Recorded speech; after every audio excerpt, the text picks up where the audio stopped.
And I just want to welcome you to this fabulous place where African American art is exhibited all the time, and that is open for the public to use and to come and to view and to have events and to do things in this community. This is 27101, y'all, and we are happy to have this place right here in East Winston.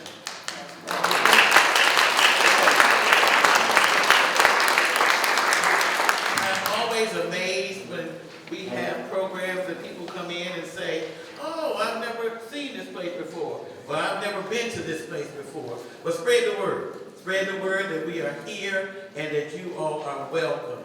So on behalf of the board of the Delta Arts Center, the women of Delta Sigma Theta Sorority, who graciously founded this place and made it the beacon that it is, I want to say welcome. We are blessed to have in this space these beautiful, beautiful sisters who got some stories to tell, and I can't wait to hear them. Thank you for coming.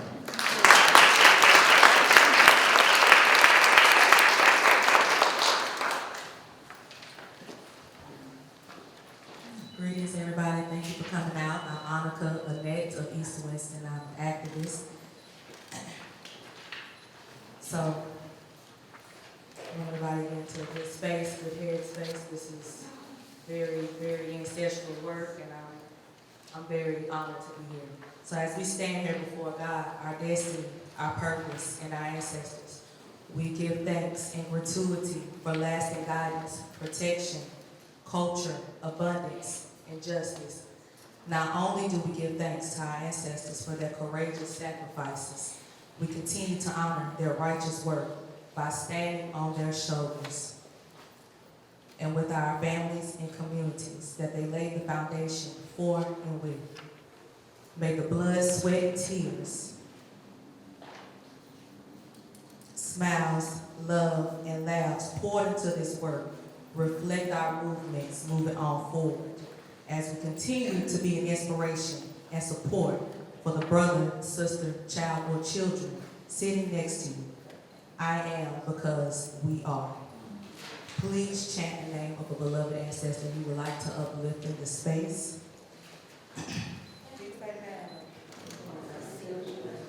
Let peace be bestowed upon the ancestors and let it live internally and eternally through us, for we are our ancestors. Ashe. Ashe.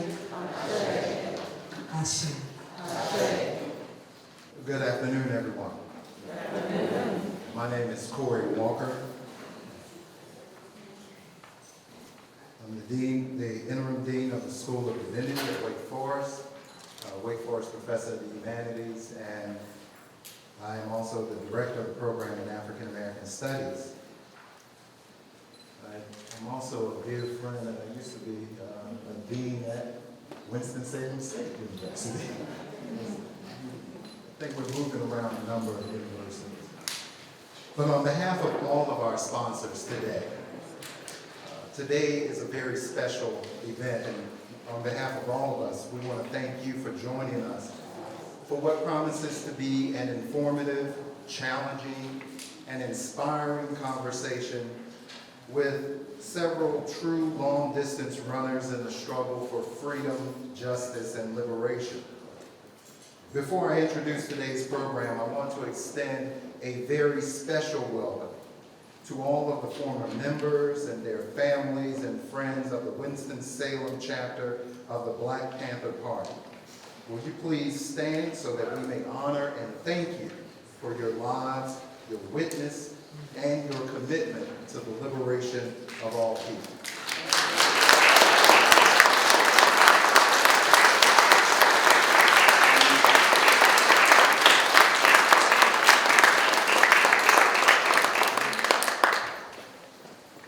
Today's public conversation is part of a nationwide book tour of Comrade Sisters, Women of the Black Panther Party, which features the photography of Micha James and a moving text by Erica Huggins, along with the contributions of over 50 women who were members of the Black Panther Party, including our assembled panelists this afternoon. You will find in your seats a copy of the program along with an index card. As a thought or question comes to your mind, please write it down, and I will move and collect them and share them with our moderator so that the panelists can engage as many questions during our conversation as possible. We also invite each of you to join us following today's conversation at Other Sons, located at 414 North Laura Wall Street, for a reception and book signing where we will be able to continue our conversation and fellowship this afternoon. The front page of the Saturday, August 21st, 1970 edition of the Black Panther carried a story about the Black community of Winston-Salem. Under the title, "The People of Winston-Salem Demand a Constitution That Guarantees the Right to Live," was a picture of Winston-Salem resident Mrs. Louise Ames on her front porch.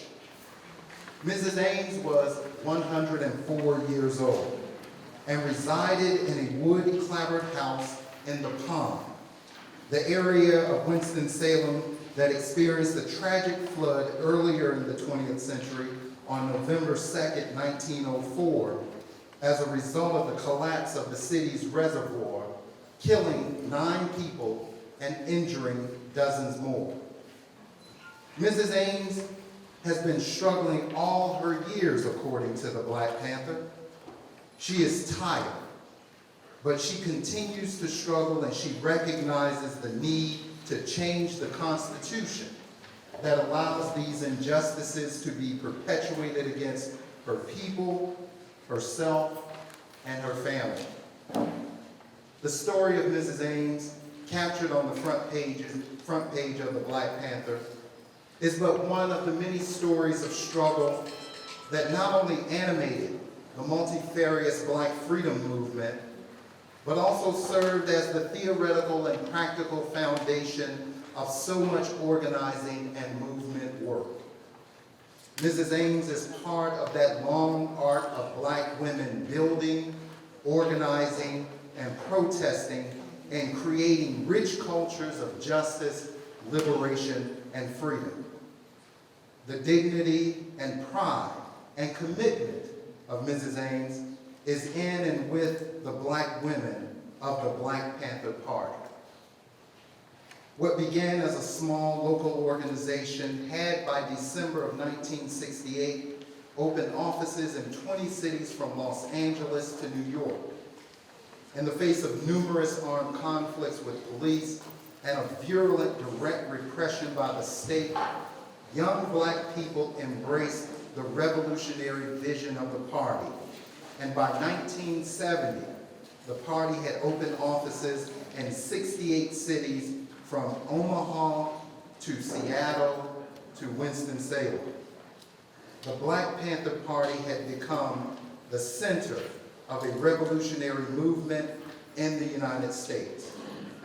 And at the center of this revolutionary movement is Black women who, through great acts of courage, compassion, and commitment, announced the political possibility of a new world, of liberation, and of a full and just freedom that affirms the worth, value, and dignity of all people. Today, Micha James will moderate our conversation with several of these giants who are among us and who we have the opportunity to continue to glean their wisdom and their knowledge so that we may continue this freedom journey. After learning one of her grandmothers miscarried while working and caring for the children of a white family, after hearing stories about one of her grandfathers being responsible for training less educated and less skilled white men who started their jobs making more money than him, and after witnessing her other grandmother feeling like she had to hide her same-sex relationships, Micha was determined to always speak up and show up, particularly for those who could not do it for themselves. Her speaking up can be witnessed through her blog, MichaIsMom.com, and her showing up can be seen live at 5, most Saturdays on Our Village's Instagram page. Micha's empathy is gained from her mother. Her side eye comes from her sister. Her daddy blessed her with an elegant vernacular of cussing.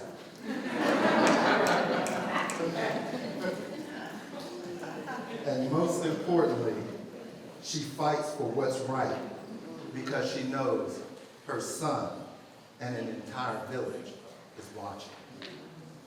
Micha, let's begin our conversation. So I'm grateful to have a couple friends who helped me formulate the questions, because when I consented to do the moderation and started reading the book, I was like, oh, I don't have enough to ask them, I need help. And I was able to get that help along with watching some of the previous conversations from the book tour, which were very inspiring. I made it through the book as far as I could because it was incredibly emotional and very much reminiscent of what we are experiencing here locally and on a national level. So I will begin with the questions of asking, is the characterization of being a strong Black woman a badge of honor, or is it a burden? And has there been a shift in how we think of that characterization? If so, why? Well, I think that being characterized as a strong Black woman has been a burden and a blessing.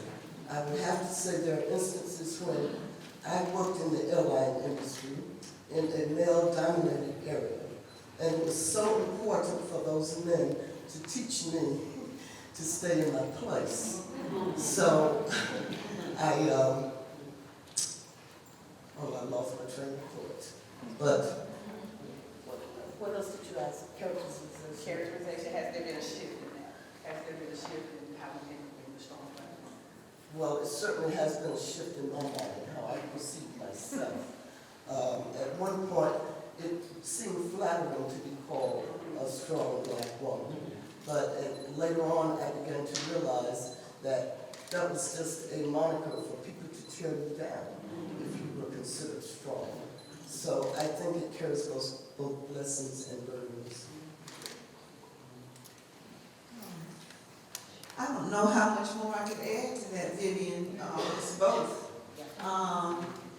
But I think what I would say is that what I have learned over my years is that it's more important to know what you call yourself.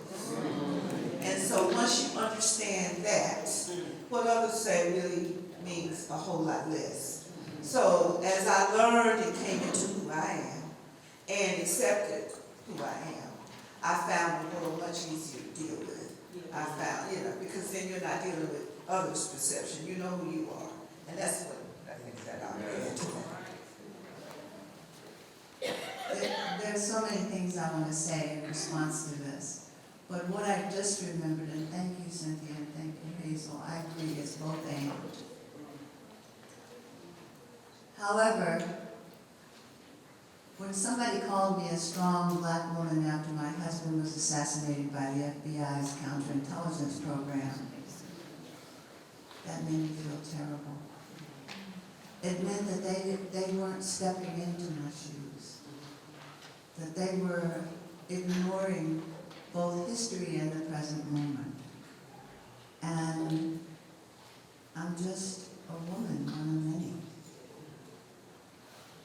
And then when my daughter was taken from me, there wasn't an ounce of strength in my being. But I found it by recognizing who I am and who we all are and why we're here and what we are meant to do.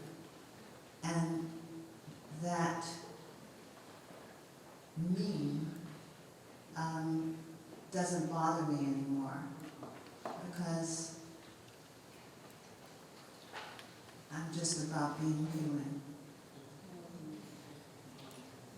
Absolutely. It really doesn't matter what anyone say who you are, as long as you know who you are. I would say that oftentimes we're strong because we had no other choice to be strong. And if you want to call it a burden, sisters be tired. You know what I'm saying? Also, I'm a reader, so I'll tell you the point. Multitasking is not a healthy thing to do, and I find that women do it. I find that women take care of everybody other than themselves. And I'm all into this self-care. I see it on Facebook. I'm like, yes, take a moment, take care of you. Being called a strong person just goes with the personality that you have. And that is how I have always characterized being strong. See, strong to me was always delivered up to me in a heroic fashion. But strong for women seemed to be something that if you didn't catch yourself, you might feel you had offended someone. But you had to understand, and you had to know who you were, to understand that the word strong had nothing to do with it. It was survival time. And you had to survive. Period. Has it changed? Media has changed the scope of every adjective or adverb or noun or pronoun we would ever want to know. So when do we get the reality of what strong is? Or do we just decide that's not going to define me? Know me and know my heart. Yeah.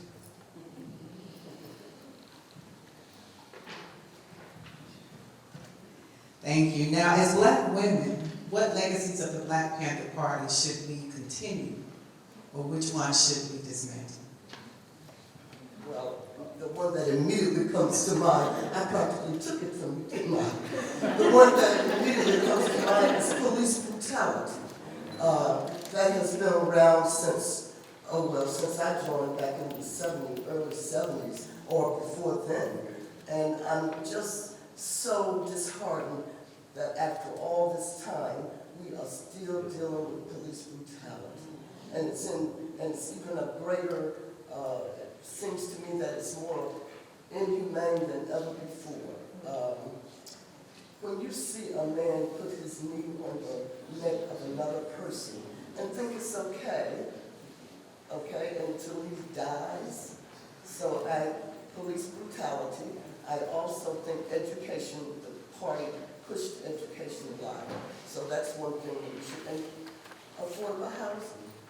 We could go on, practically all of the 10-point program can be applied to today. We're still fighting those issues and problems today. Unfortunately, yes, I had a group of young people at the Other Sons last week, and we went through the 10-point program and platform, and they readily recognized that the same issues that I was talking about when I was their age is still prevalent today. So our struggle continues, and that's how it has been. I'd like to make sure that everyone in the room always, when I speak, understand in specifics that Black people who were enslaved in America are the only folks who came here against our will. We were brought here in the bowels of ships. And we were brought here for one purpose, and that was to make other people prosperous. That is America's legacy. That is still weighing heavy on America. Until America deals with rectifying that issue, we will still be here 100 years from now. We will not go anywhere. We've been dancing around it. We do a little chipping at the edges, you know, with the Republican, Democratic Party, whichever one is, can see it to their advantage at any particular point in time. But until we deal with the heart of the issue, which is that you have a group of people who are still here, us, still trying to claw our way back from giving to America 248 years of free labor that everybody who exists in America has benefited from. And if they had just cut it off in 1865 when we walked up out of slavery, that would have been one thing. But they continued it through Jim Crow, all the way through, all the laws. And as I went to law school and learned, even wrote into the policies, the doctrine that we should never be anything but second-class citizens. So I'll give you one good example. Everybody talk about Social Security. But even we didn't get Social Security when everybody else did. Because they made a deal between the Democrat and Republican Party that said, well, the areas of work in which most of our people were engaged at the time would not be included. So everybody stepped out and stepped up and benefited from the profits in America except us. And it's not like, and then they turn to us and say, well, why are you doing this? Why are you this and why are you that? We have to deal with that reality. And until we do, America will never be the America it proclaims to be.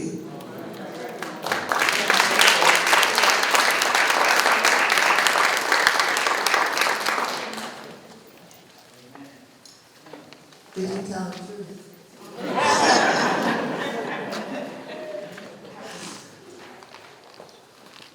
I was thinking about what we can do today. I was thinking about the 60 community survival programs that the Black Panther Party created. The very first free ambulance program was created right here.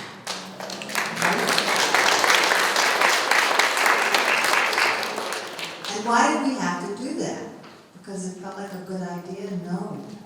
Because lives needed to be saved. And lives still need to be saved. Why did we feed the babies? Because we thought it was cute? No, children were going to school with no breakfast.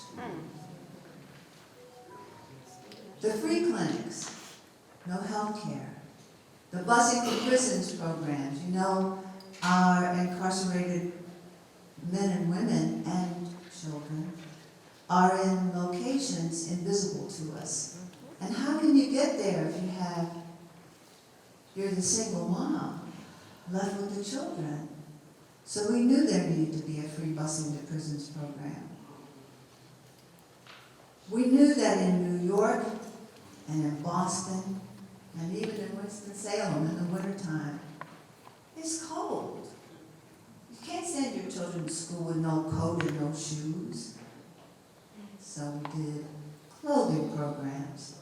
Everything was free and absolutely intended to be replicated. Won't you do that? Can you do that? Do we have any money? And nor did we get paid. Did we get paid? We just said, okay, the government won't do it, we'll do it. So it's still up to us. I don't mean that you need to have a meeting about a meeting about a meeting. I mean, you just go for it. And a lot of breaks will follow. That's what we saw every turn of the way. When we did something good, good came to us. And I hope that some of this is already replicated in Winston-Salem and all over North Carolina. But even if you don't live here, or you're thinking about your state of origin, or your country of origin, do it there. Do something that uplifts. And I want to just say, it's the thing that comes into your mind now in the 21st century is, well, we need money, but, and it creates cement feet. Just step on out with a couple of other people and they'll step with you and then it'll grow. That was how the party grew. From 20 folks to thousands. Let me say one other thing. At one point, I was asked to get the Freedom of Information Act files. You can get them for your own self from the FBI. But the Freedom of Information Act files on the Black Panther Party. This was when they sent them to you in boxes, with printed paper, redacted. 25 boxes showed up at Oakland Community School, where I was at the time, the Parties Elementary School. What an incredible place. But the 25 boxes may as well have been like rotten garbage. That's what it felt like. And I couldn't continue to do it, but I read a memo in one of those files. J. Edgar Hoover sent to his, I like to look at things structurally. Like, why is it that police brutality exists? Because the role of the police officers has not changed. Because the systems that enforce plantations enforce our communities. That's structural. That's not a blame to any one person or party. But anyway, back to the memo. So this was a memo that J. Edgar Hoover, who held everybody hostage as head of the FBI for 47 years, wrote to all of his operatives in all the field offices. And he said, I'm not concerned about that, the Black Panther Party talking about self-defense or any of that. It's that breakfast program I'm concerned with. I read that and I had to sit still. Give it some thought. He knew the people loved us and that we were meeting a need. And this could lead to something that would force his life to change.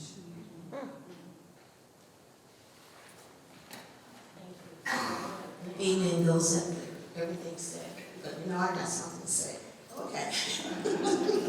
Okay. When we talk about survival, it's in the true sense of the word survival. I'm talking, there was no, you go to school, okay. Get your breakfast. J. Edgar, J. Edgar didn't like that, as was alluded to by Erica, because, of course, when you meet the needs of people, people are going to respond. And he said, we got to stop that. You know, same thing happened in Chicago. So, can everybody hear me? Can you hear me? Okay. That, when I want to talk about, Tracy already talked about the survival programs. I want to see a legacy continue in education where we teach, we being me and all of you, because you have it within you, teach the history of our people. That is a legacy, because we don't need, well, I'm not going to say we don't need, but that's, you can consider, maybe we don't need the free breakfast program. Maybe things have changed in that sense. But we need to always educate people about who we are. You know, we don't need to be calling ourselves names and our women the B word. We don't need that. We need to see the beauty within us, the God-given right to live decent, to have decent health care, to be able to walk the streets, stop by the police, not be afraid we're going to not make it home. We need not to have that conversation with our sons. And everybody know what I'm talking about. Okay, that's what we need. We need changes, but we need education. I'm not talking about what they're doing in the schools. You know, I'm talking about black people getting together, you know, like we are now, and talking about where we were while we did this. We don't need a division between the young and the old. We don't need a division, and I found this out for those that say, well, the Black Panther Party is equivalent to the Ku Klux Klan. It was the Black Panther Party that said, no, it's not the color of skin. It was white folks who brought that grant for that Free ambulance service. It was white folks at the Rita Bakery that gave bread for the free food program. And I want to say unsaid out, but let me calm myself down. Slow down a little bit. With the, I was doing a little reading, you know, because I like to read. The sickle cell anemia program was not a household word. Now, who is the sickle cell anemia? Who does it affect? It's us, y'all. And it was the Panthers who said, wait a minute, you need to know about this, and go on and on and on. Anytime you show that type of love, and you're going to reciprocate it, the people are going to reciprocate. And J. Edgar said, oh no, this is a danger. We got to stop these people. Okay.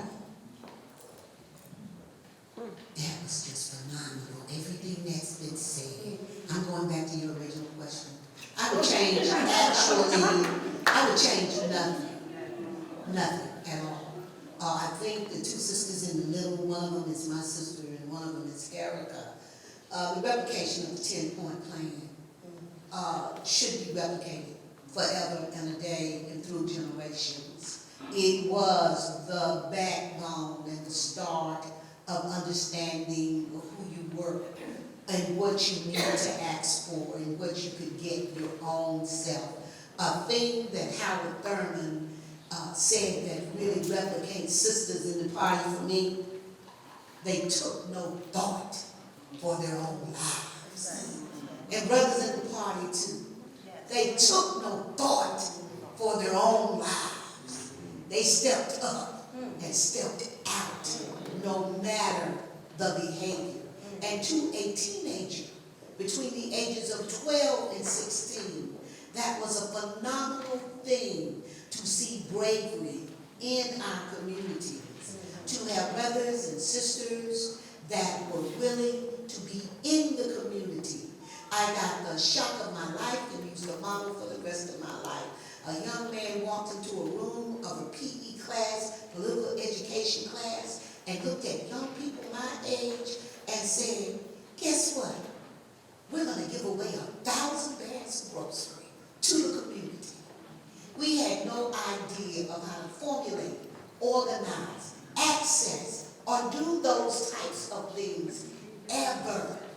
And to be able to be a part of young people who could see older African American men and women going and making this happen set the foundation for what we could do. They lived and they moved and they took no thought for their lives at all. And that is a skill. That's a characterization that we need to keep, we need to adopt, and we need to talk about in our homes, our churches, our backyards, on our TikTok, and on everything else that we have going. Change something? Wouldn't do that at all. There would be nothing that I would want to put away because it did the job. And it fed and nurtured the community. And it made us able to understand that when we heard it crying at the bottom of the ships, that we had our heroes that were going to be ready to rescue, train, execute, and see us through because they took no thought for their own lives.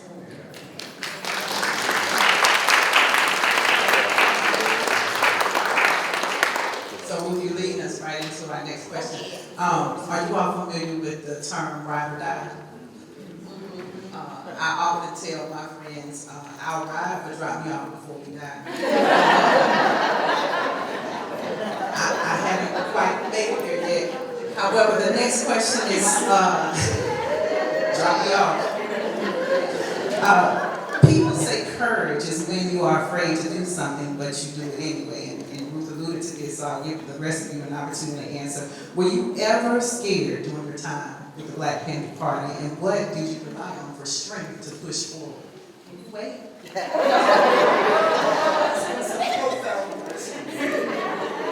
Boy, well, I would be the first to admit that there were often times that I was afraid. I was so impressed by the courage of our leadership at the time. And Larry Moon, Nelson Lamorne, those brothers, oh boy.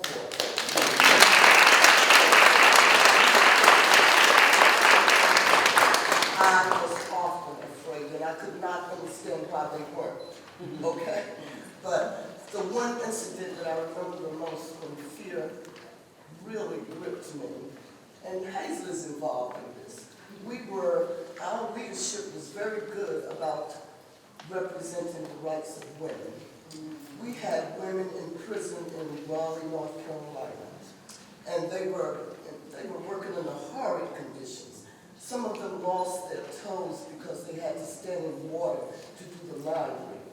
They called out to us, the Black Panther Party, to see about helping them with their plight. And I'll never forget, we took busloads of people to Raleigh, And I had never seen such police force in my life. There were police in riot gear surrounding the prison, and they separated us, the protesters, from the women inside the prison. And we could even see where some of the women were being beaten and taken out in ambulances. But the thing that I remember the most, and Shirley, I'm so glad you're here, because there are so many names that did not make it in the book, but yours should be here. But this particular day, at that prison, those guards were, Hazel Mack stood out in front of us, and she went up into the face of those brothers that were police officers. And she said to them, "Brother, how can you do this?" You know, the courage it took for her to stand there, and to their credit, they were stoic and did not respond. But Hazel Mack preached to them that day. She gave them a history lesson in how black police officers should treat our people. But I have been afraid many times. I'm not afraid to admit it. But I was sure that I was doing the right thing, and I was determined that I would stick. I mean, when I thought of all the people, I've known so many people whose names, I don't know who put those names in the beginning of the book. I meant to ask Ericka about those. There are names there that are just first names. They don't even have full names, identities. I suspect you so. And that is one of the things that really gripped me when I picked up that book, because I can think of hundreds of people that I encountered during my short time with the Black Panther Party, and they were never recognized. And they didn't do it for that reason. And that's what's important to note also. So while I look at those names, and I know that they are not complete profiles, it is still a reminder to me that there were so many unspoken, unnamed heroes. And I take a bit of them with me every single day. I try to treat people as with dignity, with help, support, but I am just blown away by all the hundreds of women and men that I have known that did the little things that I consider myself a foot soldier. I was never one. My daughter says that I don't like acclaim, and maybe perhaps she's right. I'm not very comfortable in the limelight. But I have always had enough courage to do what I had to do. And I'm rambling again. There's so much to say. If you're not afraid in the face of just brutality and hate, then something's wrong. Yes, I was afraid most of the time. I was often afraid more for the brothers because they received the first line of attack in the party. And yeah, and I remember that day, Vivian. You know how it's funny, because it's not funny, but that day I wrote something about that. One day maybe I'll get some of the stuff written out to the public, but that day, you remember the most vivid thing in my mind? My hair was braided. And that stood out to me. Because I said, gosh, if I'd worn my hair out, maybe, now this is how, I don't know if this is insanity or what. I said, if I'd worn my hair out, you know how the afro, that maybe when they hit me, it wouldn't hurt as much. That's what I was thinking.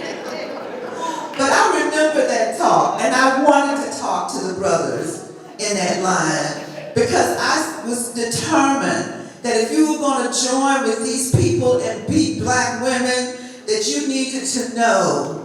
You can never say that nobody told you that that wasn't the thing to do. So I was driven to talk to them. They didn't beat us that day.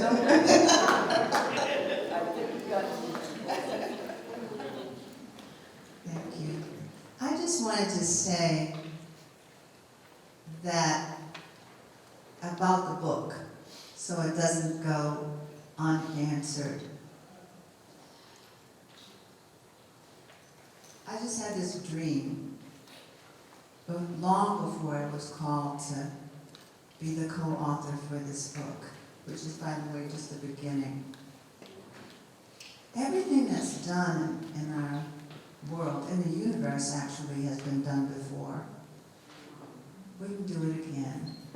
And I wanted to say to Shirley and anybody here whose name is not in the book, we got hundreds of names. And there are people because it was traumatic. Fear is only a piece of what it was like to be in the Black Panther Party. It was traumatic, and some women couldn't. But also, we tried as hard as we could to get Frankie's last name. She was in the New York City chapter. We couldn't get her last name because we didn't care about last names or even full names. If the publishers agreed that if the book is reprinted, if it sells well, and it is, and it's reprinted, they will add names. You give me all the names. I don't care how you get them to me. I will get them to them. And we're doing this all over the country. I meet women that I never met before. Some of whom are pictured in the book and point themselves out to me. It's incredible. Or not just to me, but to us. So I wanted to say that there was no intention to leave out anybody. The intention, the dream was to say our names.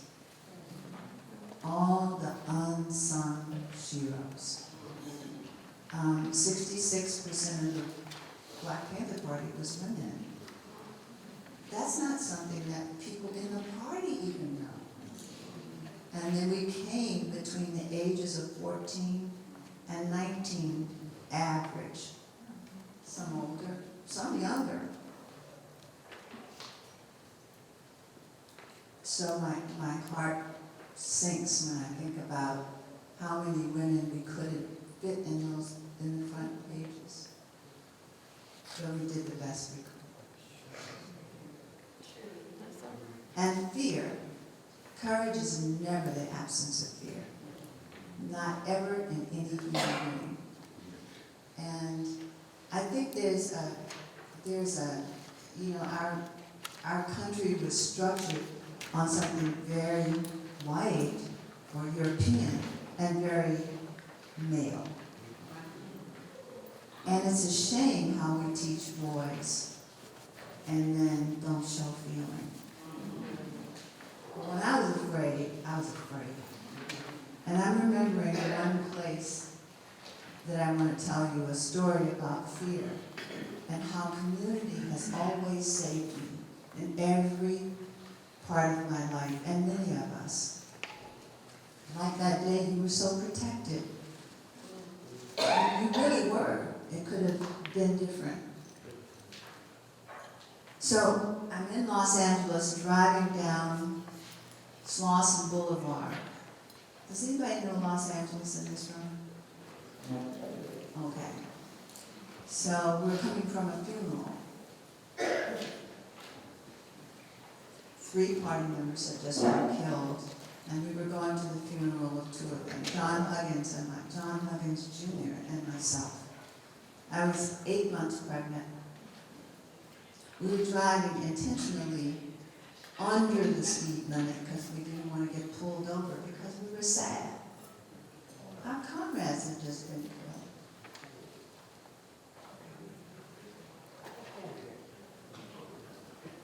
And we see lights and no siren. What's that tell you? Correct. Yeah. We're about to get stopped, and the thought was that we can do anything we want when we stop you. Because there's no siren, there's no announcement. We were pulled over, and when we were pulled over,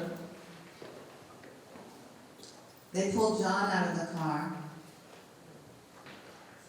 And my thought was, we could die right here, right now. They pulled him out of the car, had him stoop, put his body, his hands on the car, spread eagled him and touched him abusively and put a .357 Magnum to his head. And I'm thinking, my child won't have a father. I saw the building, apartment building, I'll never forget it, with the lights on in the windows. And I backed my 8-month pregnant self back against that wall, and I started yelling, hoping that my voice would reach the open windows. And black folks started hanging out in the windows. And this elder woman, who I could see, but I never knew her name, said, "Y'all leave those children alone. Don't you have any home training?" And I knew what home training was, because my mother told me, you treat people like humans. Can't you see she's pregnant? Look at her. Leave her, don't touch that boy. Because we were a boy and a girl to her, because she was elder.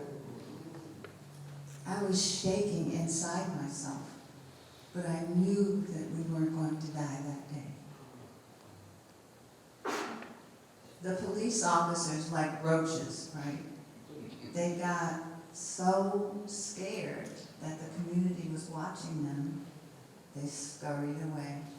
After having torn up our car and thrown things in the street, and almost killing John. And then I was afraid again when I had a 3-week-old baby and John had been killed.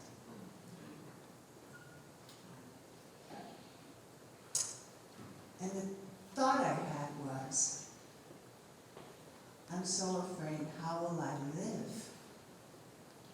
Not just without him, but with this life I've been given.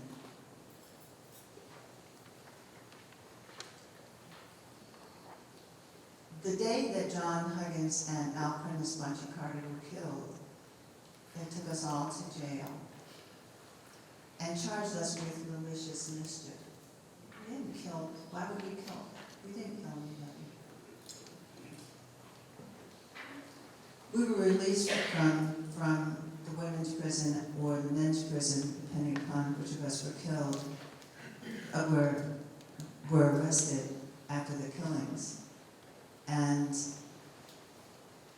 a family member was taking me to get my child who was with a friend. And I looked, it was early hours of the morning, and I looked out as I'm walking out of Civil Bryan Prison for women. I look out in the dark, and there are 2 of my friends, Angela Vaughn Davis and Fanny Houghton, standing in the dark. And I felt, I'm not alone. I can live. I don't need to be afraid. And then a whole nother chapter of my life opened up. That's powerful. I would say this, that if you're Black and living in America, you are cognizant, of danger at every second. We're always like that. Well, maybe not now for some of the younger people that had such a horrific childhood in the schools. I was not accompanied by the FBI. But right here in Winston-Salem, North Carolina, I face danger every day at Mineral Springs Elementary, at Mineral Springs Middle School, and North Forsyth High School. So I want to say this, and I'm going to keep it brief. You can face danger, but that does not mean you walk away. When we were with the Joey Little trial, and in smaller cities, and of course, they did not want to see that that kind of organization where you bring thousands of Black people and they siege on a courthouse. There's danger, but no one said, well, I'm not going. Everybody said, no, we're not walking away. So I just want to say, in the midst of danger, does not mean you have fear to turn around. I think everything else has already been said. I think fear is there. Fear is always there for young people. And I'm talking about children 12, 13 years old. Fear was always there. There was always courage. What made it so courageous for a person like me and my friends, which are in the audience, is that we knew there was an arm here in the community that would be in defense of us. And I was so very lucky to meet young men who had already done a tour in Vietnam, who already understood patrolling, who already knew how to police the police. And so that helped with not being so afraid. Fear breeds courage. But what I like to say today is education breeds courage too. Because as we attended political education classes, as we began to read, as we began to follow history, as we began to understand the role of how things could and should be righted in America, that gave you that sense of courage that you needed to have in the face of what was going on. The retaliation and the police brutality never let up, but inside the community protected, the community helped. You have never seen a community that you never knew before to help you, and you're on your way to a convention to rewrite the Constitution of the United States of America. And what you're riding in is somehow something happened to it, and the trestle was broken or the wheel was broken, and you're stranded and you know no one. And you get to a gas station with all these people in the back of the truck and in cars, and the lonely man that they are spitting tobacco juice at and talking in a derogatory way can find a phone and say, there's some people out here, and they're trying to get somewhere to do something. And to see the surrounding black churches respond and come to protect and see about you, it's like what Ms. Ericka said, it gives you a sense that you are there because you understand it is the movement and the Spirit of God who causes people to get up and move in a righteous way, to protect those they do not know. It bears you up in your courage. It sends you on to work another day. The people fed us, they protected us, and they sent us on our way. The fear had to lay down because the courage rose up. And that type of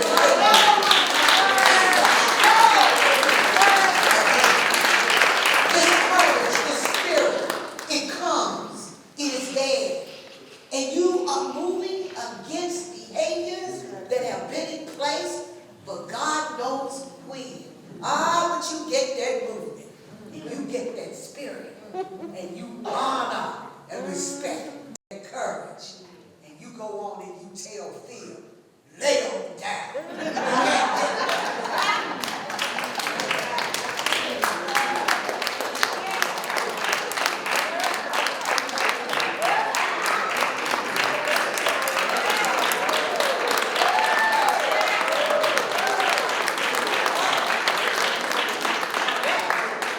Wasn't that Panther Party?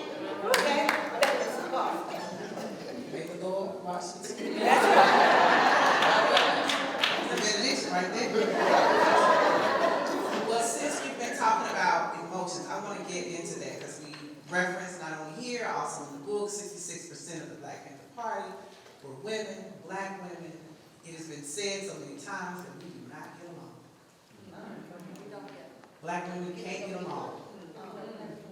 So tell me how you all were able to stay together, to bond and have relationships, and you've also mentioned what I consider to be traumatic instances. So what have you all done as black women for each other and for yourselves for self-care, to care for your mind, to care for yourselves holistically? What do you do for fun?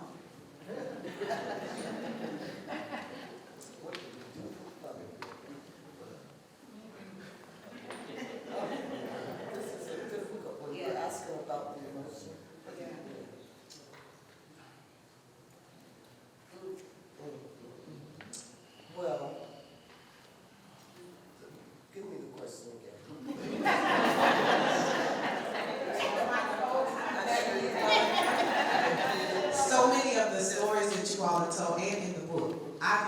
to be very traumatic. I mean, listening to Erica here as well as in previous panel discussions, the traumatic of her husband being assassinated, the traumatic experiences of being in prisons and seeing people, you know, lose their toes due to inhumane acts. What have you done to care for yourself? What do you do to care for yourself? Oh my, that's why I couldn't answer the question. I have not done a lot to care for myself, and I'll be honest. My daughter gets on me because it is a time in my life when I do need to start taking care of me. But I have always felt that God will take care of you. If you see the need for something to be done, you just do it. And that's what women do.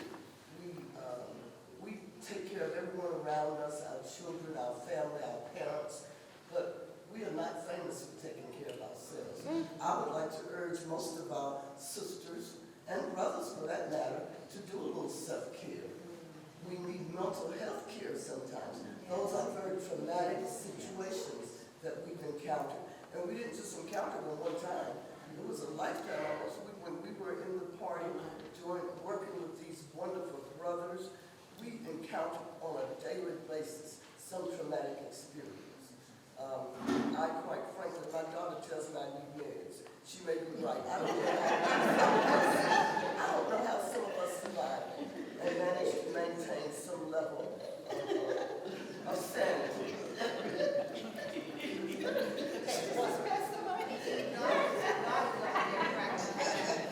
Yes, you know, we were always so anxious, I think. We were always so on edge because you never knew what might happen. That is not the best way to live. And I suspect it contributes a lot to our health problems. We have high blood hypertension. We have all these things that come from living that dual life. I'm so sorry, I'm rambling. I think I got that in my mouth. But at any rate, we need to take care of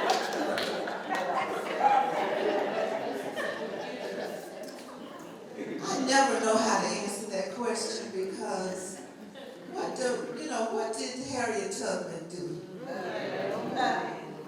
What did I do well? When you're under, what did my mama do? Okay. When you live under constant stress and trauma and I think that different people figure out a way to have moments of release, but the reality is that that I think we're trying to escape sometime as a people today, because some things we have to acknowledge that today is not what our foreparents went under. We're not in the Harriet Tubman days where we were suffering under the lash of a whip, and you couldn't move around.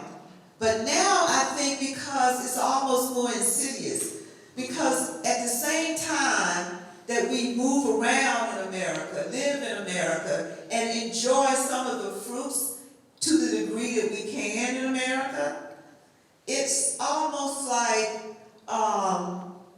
we don't want to deal with the fact that our people don't have, and many of me know, and our family members, it's nobody in here that's black. They don't know somebody in jail in America. Yeah. And it's not because we do all the crime. It's a system that is not just. It's nobody in here that's black. We deal with these injustices on an ongoing basis. It's with us everywhere we go, and no matter where you lay down and when you wake up. So you want to find a space where I just don't have to deal with that sometimes. And I think that's what I hear sometimes from people that says, well, you need a little, just escape. But I'm saying it's okay to self-care now, don't get me wrong. I'd like to go get a good massage every now and then. However, the reality of our existence is with us. And therefore that stress stays with us. That drama and trauma stays with us. Well, every day that we wake up, and even though it's almost even more criminal, because you can go out and mingle in America and see all the good things that there are, and yet still I see people walking and pulling suitcases in East Western with everything they got in it. And then every time I see it, it does something to me. It's unescapable. And others may be able to go somewhere and get away from that. But it's in our lives, if you're around your people.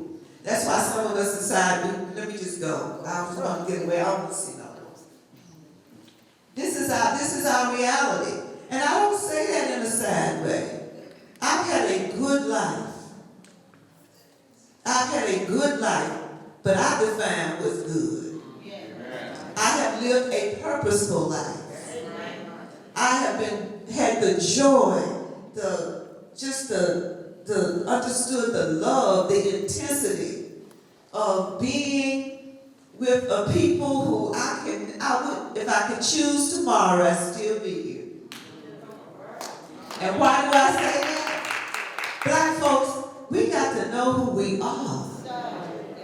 When you take in to the full understanding of who we are in this country, a people who were robbed of everything they ever knew and still exist, still thrive, still do well. Look at us, we look good. We're sitting up here.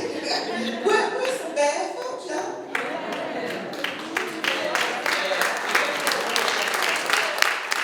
And it is for that reason that so many fear us, and they don't really understand us, because we don't even walk around talking about, I'm going to get somebody for what they did to me. I think white folks, a lot of white folks, not all, I think some white folks think that that's what we think about every day. I try to assure them all the time that we're just trying to pay the rent. We're just trying to live. And that's what prevents white America from coming to grips with what has existed. They say they're going to blame me, they're going to come get me, and if they ever get up, they're going to make it hard on me. That is not who we are. Man, that's not even what we talk about. Not even what we think about. When we get a free moment, that's not what we talk about. So I just want to say, I wouldn't choose it, I wouldn't change it. I wouldn't join anybody else. I love y'all.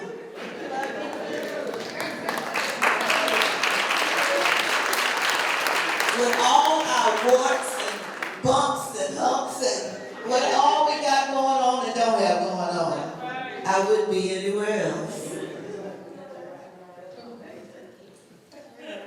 Amen. Well, which one is really the preacher? You or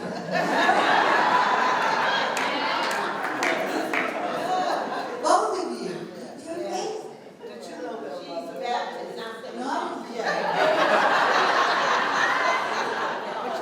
No.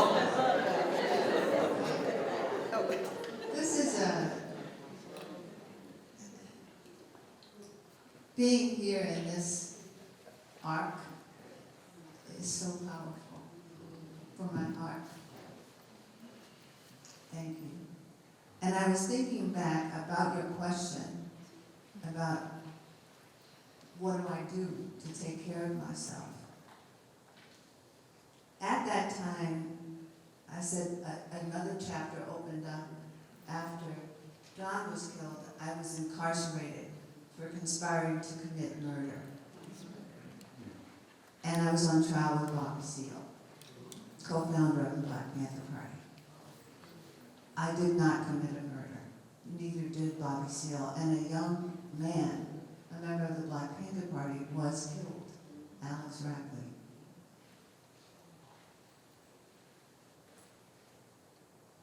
And I want to say that that was orchestrated by the FBI. I'm not a conspiracy theorist. That is the truth, I know it. On the night that Alex Rackley was taken out to be killed, a police informant in New Haven, Connecticut, where I was, I'd gone back there to take the baby to see her grandmother. and to be there for John's funeral. And I got asked to stay, former chapter of the party, and I did. I didn't know, there were always informants in the party, always. That's the way the government rolls. They were black, and they were groomed and manipulated.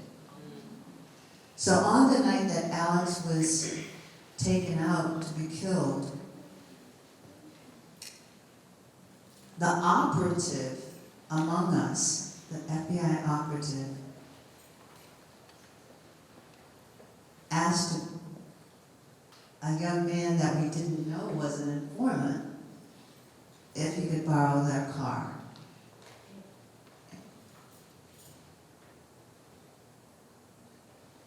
That young man called the police chief in New Haven and said, "Should I give him the car?" And the police chief said, "Yeah, give him the car." He lived for 40 years holding that weight in his heart. And he wrote about it. His name is Kelly Moye, M-O-Y-E. And if you Google him, you'll see this guy who came in from the cold. My heart goes out to him. How can you live with that? Anyway, there I was, incarcerated. My daughter was taken away.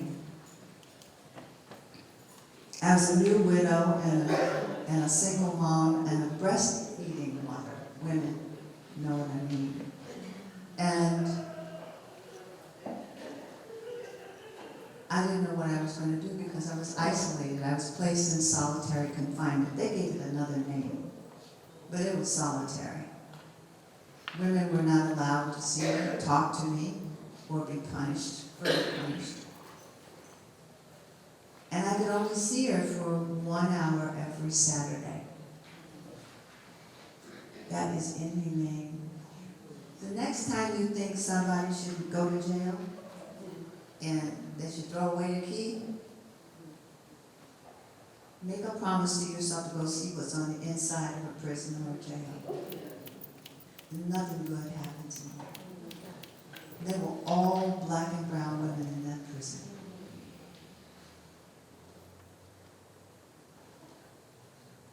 But I didn't know that then because I was isolated from every single woman there. So I thought to myself, what am I going to do? John's not going to reappear. I'm not going to be with my baby. I don't know if I'll ever get out of this place. How can I take care of myself? How can I take care of myself so that when I go to visit her on Saturday morning for an hour, brought to me by John's mother who lost her only son, do I want to go in there weeping and crying and falling apart and spilling all of my grief all over them? No. And for some reason that I'm grateful for to this day, but nobody was in my ear about it, I thought I want to meditate. I don't know anything about it, but I know people who can sit still. And maybe that will help. And I asked the lawyer to give me a book, and he did. And the book said, just sit still a while and breathe. Nothing fancy. It didn't cost any money. We're wired naturally to become still if we just decide to do so. I noticed within a week that I was less teary, that I was more grounded, that I was able to move through my day, even though I thought I would never get out of that prison.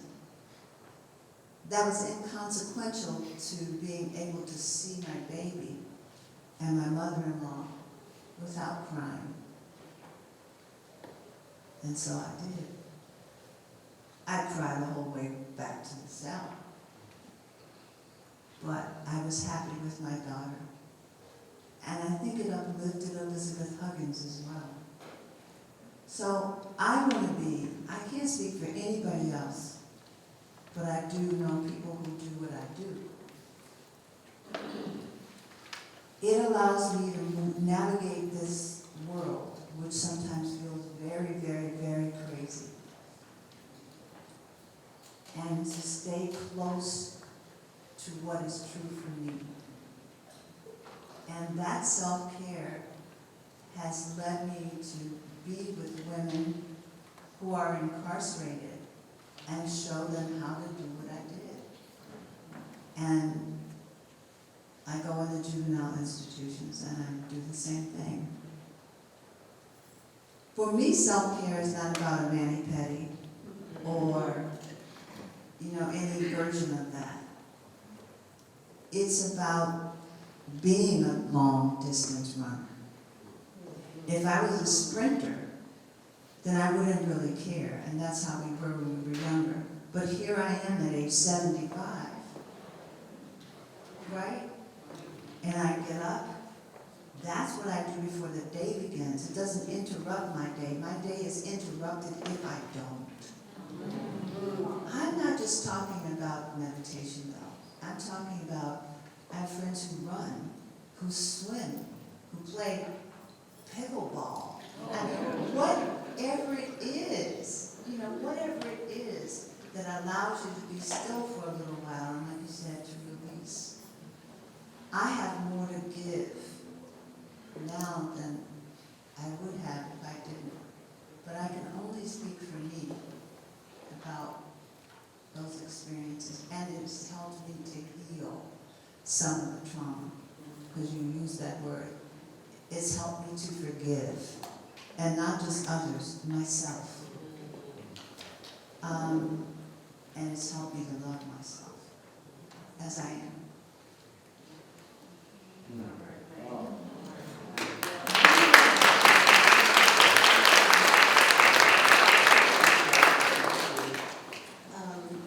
Thinking about your question, I am not a religious person, I am a spiritual person. And I pray, and I feel a sense of safety. I always have, because like I said, I've always found myself in situations where I knew danger was there.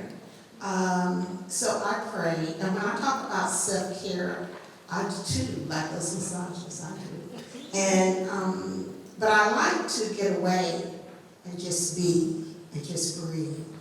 I'm a reader, and I know several people say, well, I don't look at the news so much, but I do.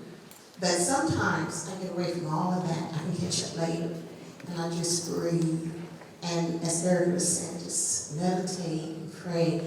And after I pray, I like to be still and listen. And I get direction. God knows my name. So I'm at peace. I'm at peace with all my life. I've had a good life. I love my life. With everything I've done, I am just thankful for those experiences, I should say, because it made me a stronger woman. It made me a woman. I learned how to forgive and how to love. So that is how I get through things. But you said something earlier about, I guess in the world people say you don't get along with other women, black women. And I just want to say this, even though some of us came through as Hazel was leaving for California, I was coming in, and so we may not all been there at the same time. And surely, certainly I don't know the women in this book, but going through that book, there is a thread that goes through there. Like I know exactly what they're talking about. I understand, and here, the median age might have been 19 in other places, but here, I was 17 years old. That's young. We were babes. But we said, hold up, what you talking about? And it's still going on today.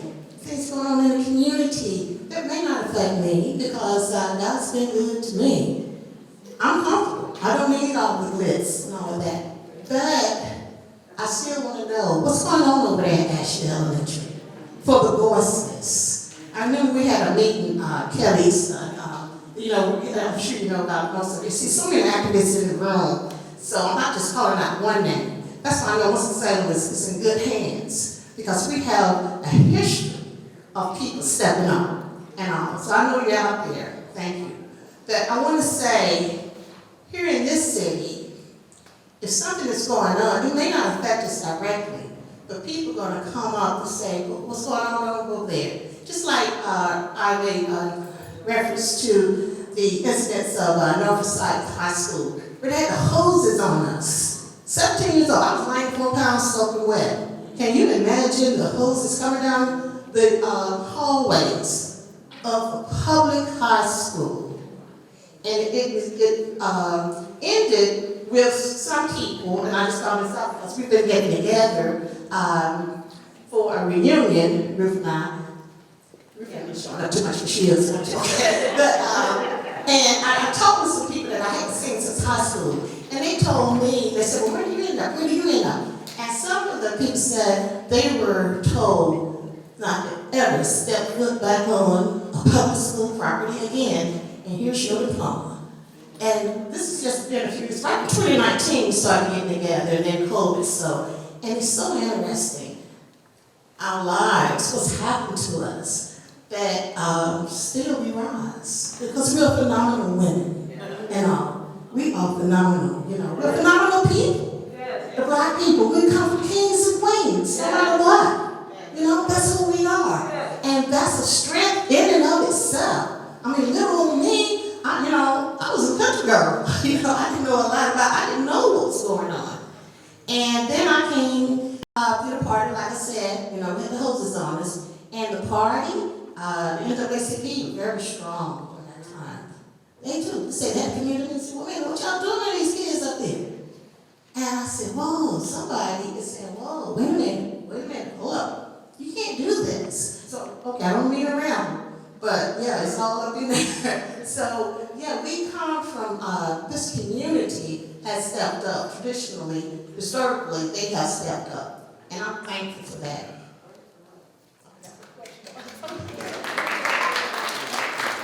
First time the question was about strife between sisters. I can recognize it. I was raised by a mother and by a group of women with 5 girls in the family.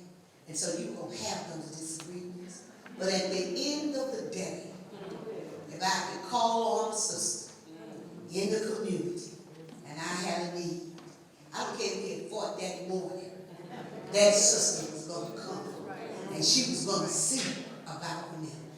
No one cares about us arguing at that time. No one cares if we didn't get along. But the issue was to serve the people. And we had that goal and that commonality that happened. There is no group that's going to get along all the time. It doesn't work that way in the world. You find out what your commonalities are and you deal that way. Self-care. What do you do for self-care? Oh, there's a spiritual. And it always says, come on in the room. Because Jesus is my God. And he writes out all about the scripture. And he gives me all about rest in my room. And sometimes the room was the only place that a Black woman had to go. Especially if she had 5 or 6 children and some other multiple people over their house trying to eat at the same time. You stood on your foot in somebody else's kitchen and not being able to leave till their family was fed. You didn't have but a little bit of space to get in. And it might have been the corner of a bed where you sat down and you did what Miss Ericka said. You breathed for a minute. That was the self-care. That was what you dealt with. You deal with the hand you're given. And you make the best out of it that you know how to make. I agree with Hazel.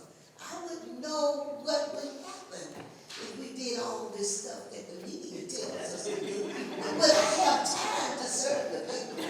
But I have time to serve the community. That seems like it would be a little selfish to me. But that's just Ruth. That's how Ruth operates. Because I operate out of a clan of women that never stopped, ever, until you came in and closed their eyes. That's just how it went.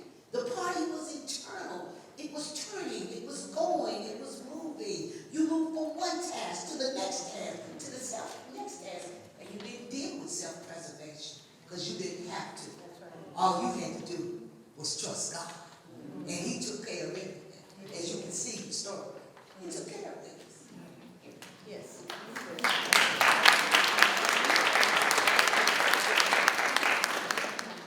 You have questions?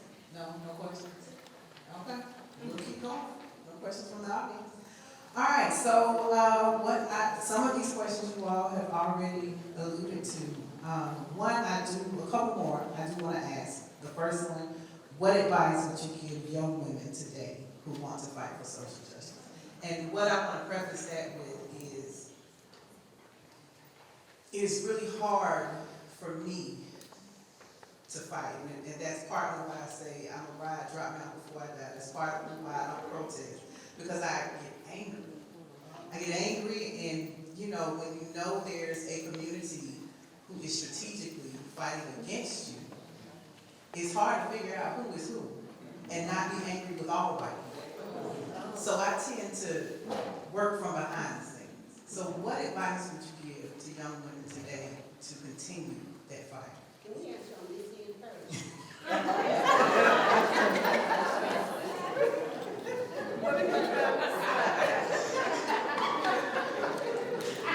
That's a good question. I'm going to ask Miss Shankle to stand up. She's back there in the back. Look in the back, and she's still there. Miss Shankle, are you still back there? Is she still here? Are any of the young ladies that was with Miss Shankle still here? The advice I can say to you, what you need to tell young people is get in the game. Get in it. Ask questions. Find out what to do. Serve if you can one-on-one. Help somebody. Show. If women would show other young women, the road would not be so hard for them. If women, I'm talking to all of us, in all of our justice and satisfaction and wonderfulness of life, and oh child, God been good to me. If we could just show and take one child, one girl, one young lady, and call them, check on them, acknowledge them, give them a book, tell them you understand.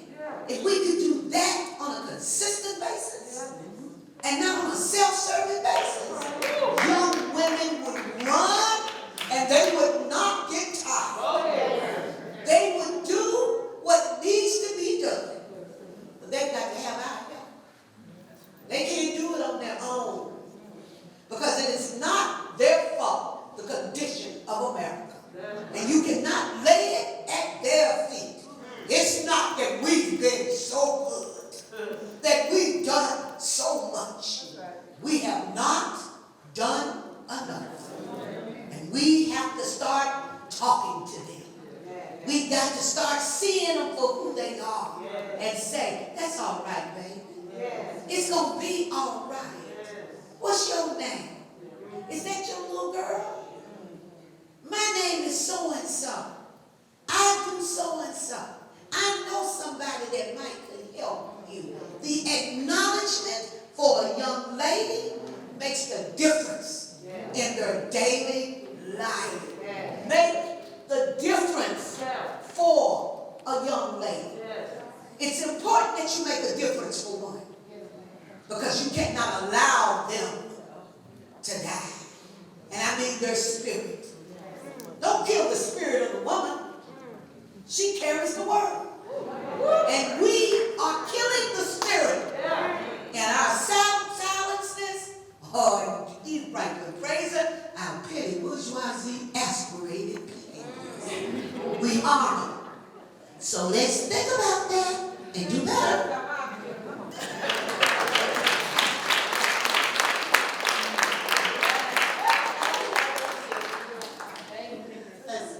I want to say, whoever you come in contact with, if there's two little boys, middle school perhaps, across the street, and I could say, look at them running in our backyards, what are they going to do? And I know this God's Spirit said, establish a relationship with them. Every child that you come in contact with, And specifically with those black boys, I guess because I got 2 black sons. But I'm telling you, you talking about fear. But I don't have fear because I know the power of prayer. But I'm going to say this right here. We can make a difference in these young people's lives. And I want to just give you this little quick right here.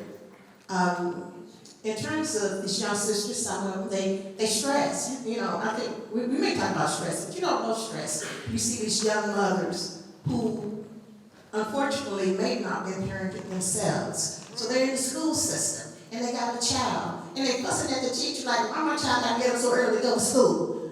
I was like, oh my God. But you know, when I was blessed, was when they turned around. I mean, you trying to say I'm not a good parent? No, I'm not trying to say that. But when they turned around and said, apologize and said, thank you.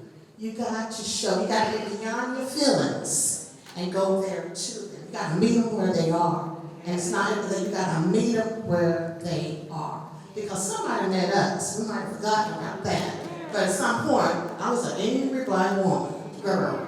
Somebody met us and said, baby, come this way, right here. And that's where we are. We have got to meet our young people. If you know a black mother or you know a black male child, or any child for that matter. Because the party taught me that. It's not about black and white. And that was a big for me. I'm white folks standing out there at school every day. But anyway, so that's where we are. And it stays on my heart, because I have a heart for young people. You know, I do. And I see them and I'm just like, oh my God. And that's what God said to me. Because I prayed and then I listened. So he changed me. Because I was like, girl, you talking to me like that, you know. But then I had to be quiet. And I said, no, baby, I'm just telling you, that might help. And it did. It helped.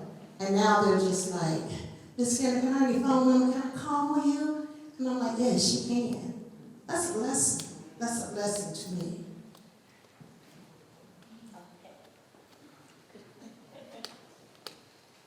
I was thanking you.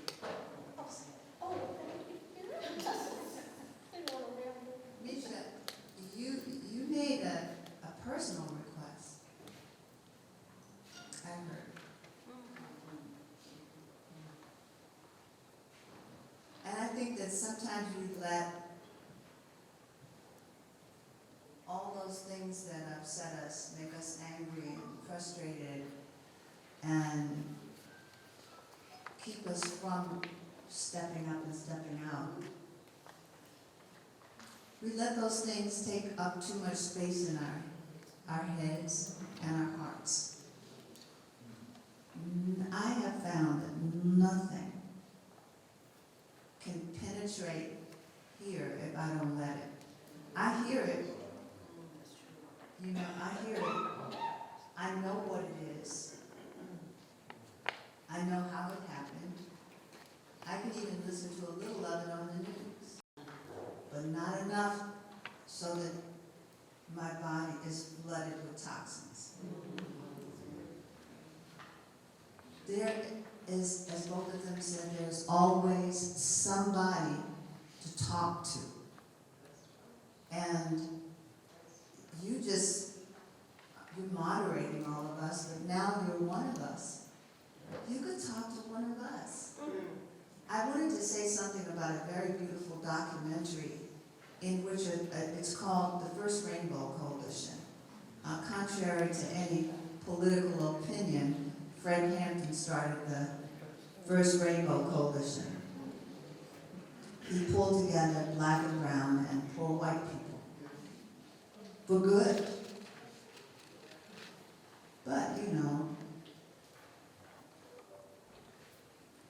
the power of Fred Hampton was known, and he was assassinated. That makes us angry, right? However, his point is well taken. If we could work together, there's all, like we're doing here, there are people here that fill out our circle. And what I'm getting at is that in that documentary, someone tells a story being asked, well, what can I do? It's so big, I don't know what to do. And it wasn't that the person was making excuses. It was similar to what you said, I can't do it. And he said, there's always something you can do. Go open your front door. There's something right in front of you you can do. Look to the left, there's something there. Look to the right, there's something there. Look behind you. Find that something and do it. And let that take up space in your heart and mind. There will always be atrocities, I'm sorry to say. However, we're interrupters. We're radical interrupters. We just do it different.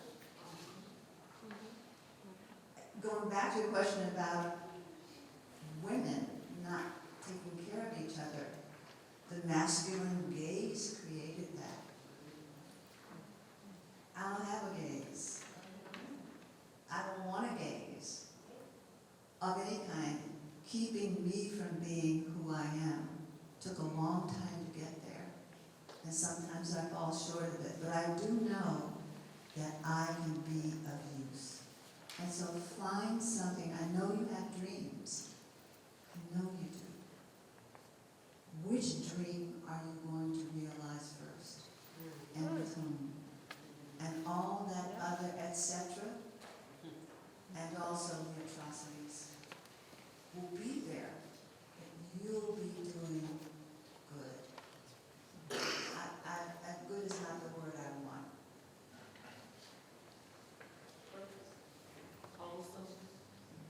All of that. You'll be in good trouble.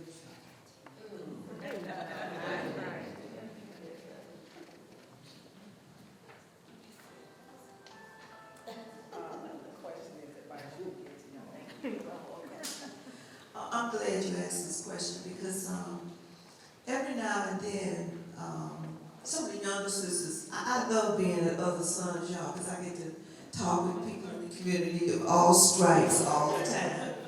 So I have a little, my ear, it kind of stays in touch with stuff. And sometimes sisters come in and they got beef with each other. And I've had that experience and I've been honored to address it when it has come to me, when people address it. And what I try to tell sisters, particularly the ones who are in the struggle, trying to do something, doing the best you can, and it looks like you're getting criticized from everybody on every side, and you can't please nobody, and they can only see your faults, okay? What I try to tell you is, and I have told them, is first of all, focus on what it is you have decided it is important for you to do. Focus on that. Because that's what God is talking to. That's what he's saying to you. Do this. Don't get distracted by naysayers. There's always naysayers. It's always the negative. And I've been accused of this by people who know me.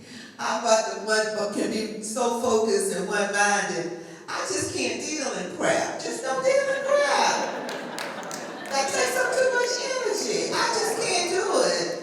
I mean, I got so much to do. I'm 72 and my time's running out. And I just don't have time to deal in the mess. And if you come to me with mess, I'm going to tell you that's mess. Now let's leave it alone. And we're not talking about it any longer because that's taking up too much time. So like Ericka said, we give too much space to things that are not important. Stay on your journey, the one that God has given you, what he has put to your hand to do. And he has given us all something. I don't care who we are. We've all been given something to do on this earth. And that's really what matters. It's what we do while we're here. We all know the beginning. We got here, but we know we're going at some point. So the only thing that really matters is what am I going to do now? Don't spend your time on crap. And what do I mean by crap? Gossip, backbite, silly stuff. Don't do that. That's a waste of time. All that time, what did you do with that? That's how I measure. It's like, okay, is this important? Sometimes people come to me, even the people around me every day, and they'll just come in and they'll start, moaning about this, that. I can't moan for so long. I just can't.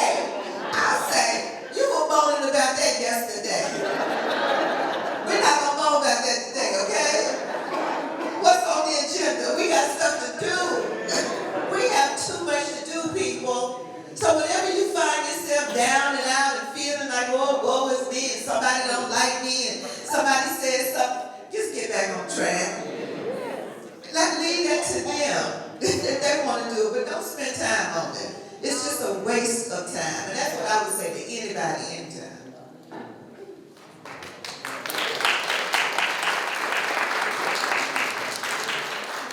I think the question was, what advice would you give to young women as far as social justice who want to fight for social justice? I would tell them that perhaps it is not so important that you choose the big goals. I don't know, but I would advise them to look around in their surroundings and find organizations that support any cause they have. I can tell them 1,000,001 things that we need to concentrate on. I can tell them about equal voting rights. And even if you only take an hour a day to perhaps encourage someone, one of the best experiences, well, I had several good experiences with the party, but one of them was the organization that we did in the community when we got our brothers elected to the Board of Aldermen. I have never, and when you talk about sisters that don't get along, I found that to be a total fallacy in the party. Those sisters were so supportive, so loving, so there for you, so understanding. I have never experienced that type of camaraderie since the party. And that goes for the brothers and the sisters. We loved each other. We loved our community. And it's important to note that a lot of people mischaracterize the party. They think that it was based on hate. No, the party was based on love. We loved our people, we loved our community, and we did absolutely whatever we had to do to make sure that they were okay.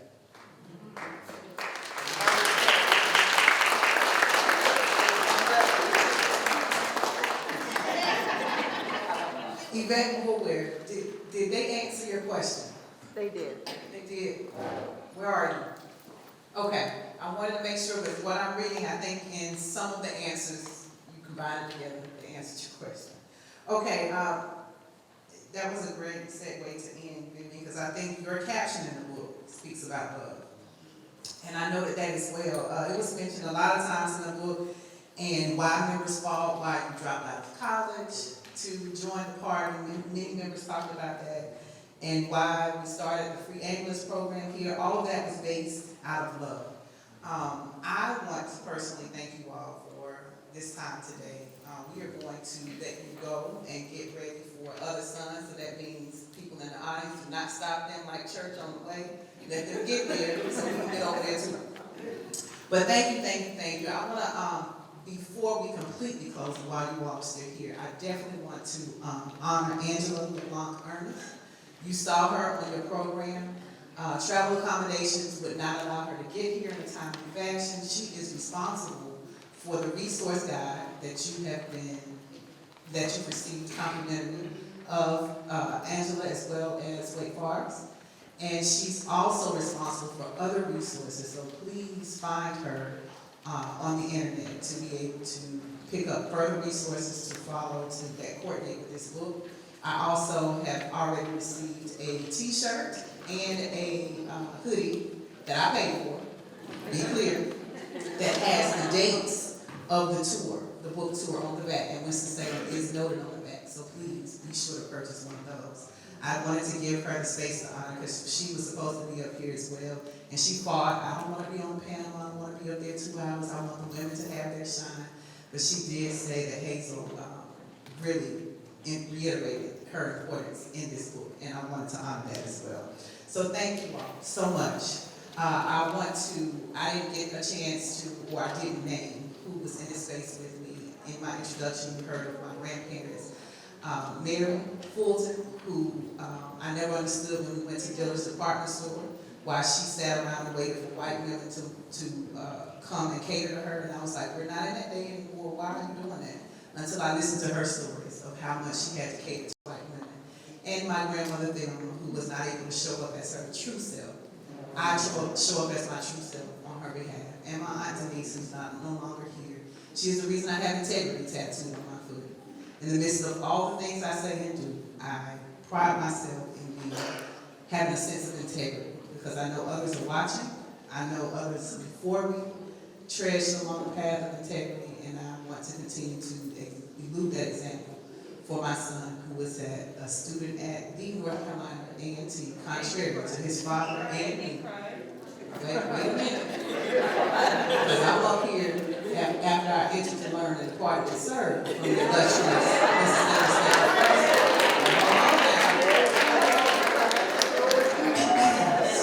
I just talked about integrity. So thank you for your time, your expertise, your experiences, your wisdom, your willingness to share, and the love that pours from your words, your smiles, and your passion then and now. Thank you. We will celebrate you all as you exit to travel to other sons and prepare for the book signing.